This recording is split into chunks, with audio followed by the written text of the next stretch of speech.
Bismillahirrahmanirrahim. Bismillahirrahmanirrahim. Assalamu alaikum dear students. So we were doing a poem, A Snowdrop, which was written by Ted Hughes. So we have done some portion of the poem. So in the previous video we have discussed some lines of the poem. So we have discussed that the poet wants to show us the month of winter, the season of winter, how brutal it was, the season of winter.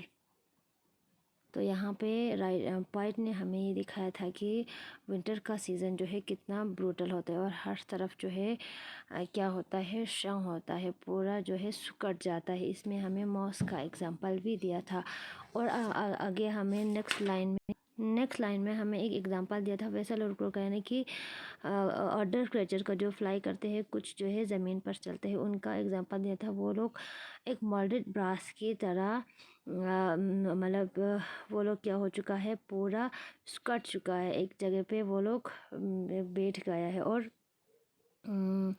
वो लोग outer darkness में move तो करते हैं लेकिन not in their right mind with the other death. दूसरों की death की वजह से वो लोग सही अपना दिमाग जो है यूज़ नहीं करते, इसीलिए वो इधर उधर मूव तो करते हैं लेकिन वो अपने दिमाग को यूज़ नहीं करते हैं।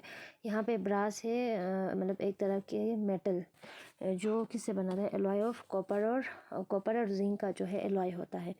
तो आज हमने नेक्स्ट लाइन हमने पढ़ना है, she to perceive her end. तो हम यहाँ पे पढ़ रहे थे स्नो ड्रॉप के बारे में। यहाँ पे शी रिप्रेजेंट किया है स्नो ड्रॉप को। तो स्नो ड्रॉप भी अपने एंड की तरफ, अपने एंड को जो है परसीव हो चुका है, यानी कि वो अपने जो है एंड पर जो है वो पहुँच चुकी है। यहाँ पे पॉइंट ये क्यों कह रहा है, क्योंकि वो फ्लावर जो है ये फ्लावर विंटर के मौसम में, यानी बर्फ़ में जो है ये फ्लावर बर्फ़ में क्या करते हैं, ब्लूम करते हैं। बर्फ़ में बर्फ़ को चीर कर ये निकलते हैं और वहाँ पे ब्लूम करते हैं। शी यहाँ पे किसको रिप्रेजेंट किया है, फ्लावर को, यानी कि वही स्नो ड्रॉप को रिप्रेजेंट किया है और उसने भी वो भी अपने पूरा फाइनल मकाम तक पहुंच चुका है। और मतलब यहाँ पे ये सिम्बलाइज़ किया है कि किस तरह से इस पौधे ने, यानी इस प्लांट ने, मतलब उस सख्त विंटर के सीवियर मौसम में भी ज़मीन से निकल कर उस बर्फ़ को पार कर आगे जो है आ चुके हैं और वहाँ पे ब्लूम हो चुका है, यानी कि वो अपने एंड तक पहुँच चुके हैं, अपने मकसद तक वो पहुँच चुकी है, ब्लूम कर चुकी है। तो आगे हमें कहता है कि brutal is the star of this month. लेकिन वो ब्लूम तो हो चुकी है, अपने मकसद तक तो पहुंच चुकी है, लेकिन वो ब्रूटल है जिस तरह से इस मंथ यानी कि विंटर के मंथ की तरह क्या है, ब्रूटल है, जालिम है। क्यों है यहाँ पे उस फ्लावर को ब्रूटल क्यों कहा गया है, क्योंकि वो फ्लावर बेशक ही उस मौसम में, उस सीवियर विंटर के मौसम में ग्रो होता हो, लेकिन वो क्या करता है कि मतलब इतना अट्रैक्टिव नहीं होता है, मतलब कम ही लोग उससे अटैच होता है, यानी कि वो फ्लावर जो है इमोशनलेस होता है, यानी कि लोगों को अपनी तरफ अट्रैक्ट नहीं करते हैं, इसीलिए इसको क्या कहा है, ब्रूटल कहा गया है। जिस तरह से उस विंटर के मंथ के स्टार्स होते हैं, यानी कि विंटर में ज़्यादातर स्काई जो है क्लोडी रहता है, तो हमें रात को स्टार्स ठीक तरह से दिखाई नहीं देता है, कम ही स्टार्स हमें दिखाई देता है। जिस तरह से हमें एज़ कम्पेयर टू समर के मंथ में हमें क्लियरली जो है स्काई क्लियर होता है और हमें बहुत सारे जो है स्टार्स हमें दिखने को मिलते हैं रात के टाइम पे। तो विंटर में क्या होता है, कम ही स्टार हमें देखने को मिलते हैं। तो विंटर के मौसम को यहाँ पे ब्रूटल कहा है और उस फ्लावर को भी क्या कहा है, ब्रूटल कहा है। उस फ्लावर को भी वो मतलब अपने मकाम तक तो पहुँच चुकी है, लेकिन ब्रूटल है किस तरह से, उस स्टार की तरह से, उस मंथ के स्टार की तरह ये भी क्या है, ब्रूटल है, अपने तरफ लोगों को राग़िब नहीं करते, अट्रैक्ट नहीं करते। हर पेल हैट हैवी एस मेटल। तो यहाँ पे फ्लावर क्या है, वाइट नहीं है, पेल है, यानी कि थोड़ा सा पीला येलोविश जैसा। तो उसका पेल हैट हैवी एस मेटल, उसकी फ्लावर क्या है, हैवी है, जिस तरह से एक मेटल की तरह है। तो यहाँ पे आपको फ़ोटो पे भी आप देख सकते हैं कि किस तरह से ये फ्लावर जो है नीचे की तरफ झुका हुआ है, यानी कि इसका हेड क्या है, ये फ्लावर क्या है, ज़्यादा हैवी है, ऐसे मेटल की तरह क्या है, हैवी है, तो इसीलिए इसका हेड जो है नीचे की तरफ है। तो ये हुआ हमारा स्नोड्रॉप का पोएम कंप्लीट। तो इस पोएम में हमने पढ़ा कि किस तरह से राइटर जो है एक स्नोड्रॉप के बारे में, यानी कि एक फ्लावर के बारे में जो विंटर के मौसम में क्या करते हैं, ब्लूम करते हैं। यहाँ पे राइटर ने हमें, पोइट ने हमें एक नेचर का इमेज बताया है कि किस तरह से नेचर जो है, एक नेचर कितना क्रूअल होता है, ब्रूटल होता है। तो विंटर के मौसम के बारे में हमें बताया कि किस तरह से विंटर का मौसम जो है हर तरफ क्या लाता है। एक तो सीवियर ठंड की वजह से क्या लाता है, हर तरफ श्रंक हो जाता है, टाइट हो जाता है पूरा। जितने भी क्रिएचर्स है वो लोग क्या करते हैं, एक जगह पे बैठ जाते हैं, फर्दर वो लोग मूव नहीं कर पाते। कुछ क्रिएचर्स तो यानी कि आउटडोर क्रिएचर्स जो फ्लाई करते हो, जैसे कि वेसल और क्रो का एग्जांपल दिया, वो लोग फर्दर जो है मूव नहीं करते, वो एक मोल्डेड ब्रास की तरह एक जगह पे ही बैठ जाते हैं। वो लोग मूव भी करते हैं, तो मतलब वो लोग मूव तो करते हैं लेकिन not in their right mind, अपना दिमाग जो है ठीक तरह से वो लोग यूज़ नहीं करते। फिर आगे हमें बताया कि ये फ्लावर जो है ये भी अपने एंड तक पहुंच चुके हैं, लेकिन एक ब्रूटल है, जिस तरह से वो ब्रूटल है, जालिम है, जिस तरह से इस मंथ का स्टार है। और उसका हेड, फ्लावर का हेड किस तरह से है, नीचे की तरफ, यानी कि फ्लावर नीचे की तरफ झुका हुआ है, हैवी है, क्योंकि हैवी है एस मेटल की तरह, ये क्या है, हैवी है। और तो ये हुआ पोइम। तो हम देखते हैं इस पोइम में कुछ लिटरेरी डिवाइस या पोइटिक डिवाइस यूज़ हुआ है, उसके बारे में हम थोड़ा बहुत डिस्कस कर लेते हैं।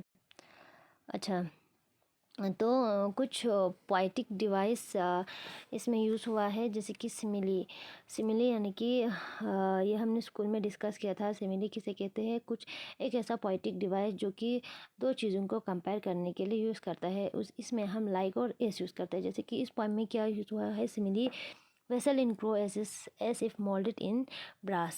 एस यहाँ पे यूज़ हुआ है, वेसल और क्रो जिस तरह से मोल्डेड ब्रास की तरह, मतलब ये यूज़ हुआ है। दूसरा, brutal is the star of this month, इस मंथ की तरह, इस मंथ की स्टार की तरह ब्रूटल है। और यहाँ पे एक चीज़ मैं लिखना भूल गई, और लास्ट में her pale head heavy as metal, heavy है उसका फ्लावर ऐसा मेटल की तरह। तो ये हुआ सिमिली। आगे देखना इमेज। तो आप लोग को ये लिटरेरी डिवाइस जो है आपके बुक में भी दिया हुआ है एक्सरसाइज, वहाँ पे भी कर लेना।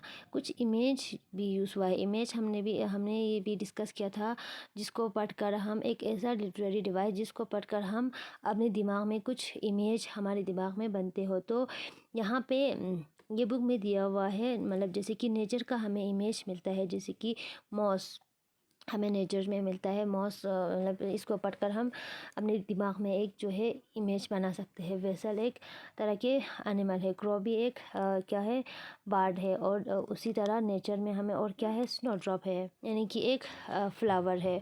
तो इसी तरह यूनिवर्स का, यानी कि होल यूनिवर्स का हमें एक क्या दिया है, इमेज।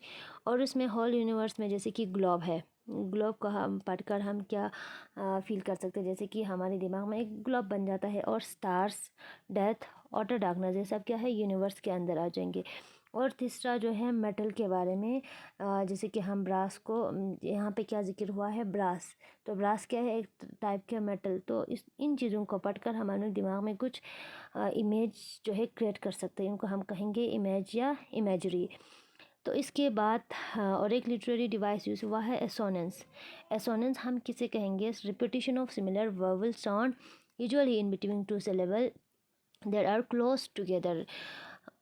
सिमिलर वावल साउंड का रिपीट होना, मतलब दो सिलेबल में एक जो एक दूसरे के क्लोज हो, तो उनको हम कहेंगे एसोनेंस। जैसे कि यहाँ पे पोइम में क्या क्या यूज़ हुआ है, एसोनेंस, रॉन द मोस्ट डल। तो यहाँ पे आपकी बुक में दिया है कि ओ साउंड का, ओ साउंड का जो है एसोनेंस लिखो यहाँ पे पोइम में से। तो यहाँ पे रॉन्ड, रॉन्ड मॉस, ये क्या है, semi vowel sound, O sound हमें यहाँ पे प्रोड्यूस हो रहा है। As if moulded in the brass move through an outer darkness, यहाँ पे नेक्स्ट लाइन में मोल्डेड और आउटर, ओ यू और ओ यू साउंड जो है रिपीट हो रहा है, यानी कि यहाँ पे सिमिलर वावल साउंड ओ जो है रिपीट हो रहा है, तो ये हुआ एसोनेंस। फिर आगे क्या यूज़ हुआ है, एक और लिटरेरी डिवाइस एलिट्रेशन। तो इसमें क्या होगा, इनिशियल कॉन्सोनेंट साउंड जो है वो क्या होगा, रिपीट हुआ होगा at the beginning of two or more consecutive word, जैसे कि दो वर्ड के मतलब इनिशियल में क्या होगा, रिपीटेशन ऑफ कॉन्सोनेंट साउंड हुआ होगा। तो जैसे कि यहाँ पे विंटरिंग वेसल, जैसे कि आप पोएम में देख सकते हैं, विंटरिंग हार्ट वेसल, विंटरिंग यहाँ पे डब्ल्यू साउंड जो है, और डब्ल्यू साउंड क्या हुआ है, रिपीट हुआ है, विंटरिंग और वेसल। इसी तरह moulded in brass move through, moulded और मूव, एम और एम क्या हुआ है, फिर से रिपीट हुआ है, इनको हम कहेंगे एलिट्रेशन। इसी तरह लास्ट लाइन में हर पैल हेट हैवी, हर हेट और हैवी, एच एच एच जो है रिपीट हुआ, एच क्या है, कॉन्सोनेंट वर्ड है, और यहाँ पे भी क्या हो रहा है, कॉन्सोनेंट साउंड जो है रिपीट हो रहा है, तो हम इसको कहेंगे एलिट्रेशन।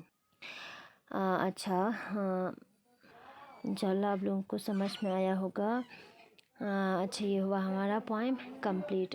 ओके, फिर थैंक यू, खुदा हाफिज़।